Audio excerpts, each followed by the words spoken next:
জামাতে সালাত আদায়ের সময় দেখা যায় যে ইমাম সাহেবের সালাম শেষ হওয়ার আগেই মুক্তাদি সালাম শেষ করে হাত গুটিয়ে বসে থাকেন, এতে কি তার সালাত আদায় হবে?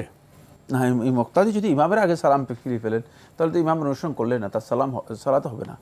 আর দ্বিতীয়ত এটা মানে এই বক্তব্য কতটুকু শুদ্ধ আমার জানা নেই, তার এই বক্তব্য শুদ্ধ বলে আমার মনে হচ্ছে না, কারণ এরকম মুক্তাদি তো থাকার কথা না যে ইমাম অনুসরণ করবে না। যদি কেউ থাকে ব্যতিক্রমভাবে তার সালাত হবে না। হবে না, জি। আমরা জানলাম বিষয়টি সম্পর্কে। প্রিয় দর্শক আরও লিখেছেন, রমাদান মাসে রোজা রাখার পর শাওয়াল মাসে যে 6টি রোজা রাখতে হয়, সেই 6টি রোজা আয়ামে বীজ প্রতি সোমবারের রোজার সাথে নিয়ত করলে শাওয়াল মাসের 6টি রোজাও আয়ামে বীজের ফজিলত পাওয়া যাবে কি? যেহেতু আমি আয়ামে বীজ ও সোমবারের রোজা নিয়মিত পালন করি, সেক্ষেত্রে কি 6টি রোজা আলাদাভাবে রাখাই উত্তম হবে?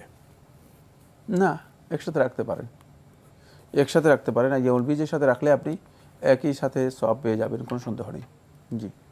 আরও লিখেছেন, আমার স্ত্রী যখন বাসায় একা সালাত অবস্থায় থাকেন, তখন আমি বাসার দরজার কড়া নাড়লে তিনি 2-3 হাত পিছিয়ে এসে দরজা খুলে দেন, এতে তার সালাত নষ্ট হবে কি? না, এতে সালাত নষ্ট হবে না। যেখান থেকে উনি সেরেছেন সালাত, আবার ওখানে যুক্ত হবে, সেখান থেকে শুরু করবেন। জি জি।